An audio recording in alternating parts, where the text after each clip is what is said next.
ഇവരെല്ലാം എന്താ ഇങ്ങനെ നോക്കിയിരിക്കുന്നതെന്ന് ഞാൻ പറയട്ടെ. ആ ഡയലോഗാണ് കേട്ടോ ശരിക്കും എനിക്കിപ്പോൾ ഓർമ്മ വന്നത്. വേറൊന്നുമല്ല, അതേ ആ മരത്തുമ്മ നിൽക്കണ മുതൽ കണ്ട നമ്മുടെ കൂട്ടത്തിലെ മരം കയറിയിട്ടില്ല ദിയതാ കൊക്കോക്കായ പറിക്കാൻ വേണ്ടിയിട്ട് കയറിയതാണ് കേട്ടോ. ഞങ്ങൾ ഫുഡ് കഴിക്കാൻ നിർത്തിയ സ്ഥലത്ത് റോഡ് സൈഡിൽ തന്നെ 2 കൊക്കോക്കായയുടെ മരം ഉണ്ടായിരുന്നു. അപ്പോൾ അതുമ്മ 2 കൊക്കോക്കായ പഴുത്തം കിടക്കുന്നുണ്ടായിരുന്നു. അപ്പോൾ പിന്നെ നമ്മൾ വിടുമോ? അങ്ങനെ നമുക്ക് 2-3 കൊക്കോക്കായ കിട്ടിയിട്ടുണ്ട്. അതിൻ്റെ സന്തോഷമാണ് കേട്ടോ ഞങ്ങളുടെയൊക്കെ മുഖത്ത്. അങ്ങനെ അത് കിട്ടിയതിൻ്റെ സന്തോഷത്തിൽ ഞങ്ങൾ വേഗം തന്നെ അവിടെ ഇട്ട് തന്നെ തല്ലി പൊട്ടിച്ച് എടുത്തിട്ടുണ്ട് കേട്ടോ. അപ്പോൾ നമ്മൾ ആക്ച്വലി ഇവിടെ ബ്രേക്ക്ഫാസ്റ്റ് കഴിക്കാൻ നിർത്തിയതാണ്. കഴിഞ്ഞ വീഡിയോയിൽ ഞാൻ പറഞ്ഞിട്ടുണ്ടായിരുന്നില്ലേ നമ്മൾ ട്രിപ്പ് പോകുന്നുണ്ടെന്ന്. അപ്പം നമ്മളിപ്പോൾ ഉള്ളത് ഇടുക്കിയിലാണ് കേട്ടോ. നമ്മുടെ ലൊക്കേഷൻ പൂപ്പാറയാണ്. അങ്ങടേക്ക് നമ്മൾ എത്തിയിട്ടില്ല. അങ്ങനത്തെ കൊക്കോക്കായൊക്കെ പൊട്ടിച്ച് ടേസ്റ്റ് ചെയ്യാൻ കേട്ടോ.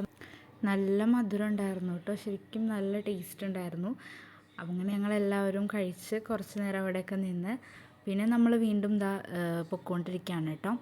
ഇപ്പം നമ്മൾ പോയിക്കൊണ്ടിരിക്കുന്നത് പൊന്മുടി ഡാമിലേക്കാണ്. നമ്മൾ പോകുന്ന വഴി തന്നെയുള്ളൊരു ലൊക്കേഷനാണ് കേട്ടോ. അങ്ങനെ കാടിൻ്റെ ഉള്ളിൽ കൂടി ഇങ്ങനെ പൊയ്ക്കൊണ്ടിരിക്കുകയാണ്. എനിക്കാണെങ്കിൽ ഛർദ്ദിക്കാൻ വരാണ്ടിരിക്കാൻ വേണ്ടിയിട്ട് ഞാൻ നെല്ലിക്കാപ്പുളി ഉപ്പിലിട്ടതൊക്കെ കഴിച്ചുകൊണ്ടിരിക്കുവാണ്. അങ്ങനെ അടിപൊളി സീനറിയൊക്കെ കണ്ട് എൻ്റെ തീറ്റയും പുരോഗമിക്കുന്നുണ്ട്. അങ്ങനെ നമ്മളിത് ആ പൊന്മുടി ഡാമിലേക്ക് എത്തിക്കൊണ്ടിരിക്കുവാണ്. പോകുന്ന വഴിയൊക്കെ കാണാൻ നല്ല രസമുണ്ടായിരുന്നു. പക്ഷെ നമ്മളൊരു മഴ ഉള്ള ടൈമിലൊക്കെ ആണെന്നുണ്ടെങ്കിൽ കുറച്ചും കൂടി ഭംഗിയുണ്ടാവും കേട്ടോ, കോടയൊക്കെ ഇറങ്ങിയിട്ട്. അങ്ങനെ നമ്മൾ ഡാം എത്തി. ഇതാണ് കേട്ടോ മൊത്തത്തിലൊരു ഔട്ട്ലുക്ക് ഡാമിൻ്റെ. നല്ല രസമുണ്ടായിരുന്നു.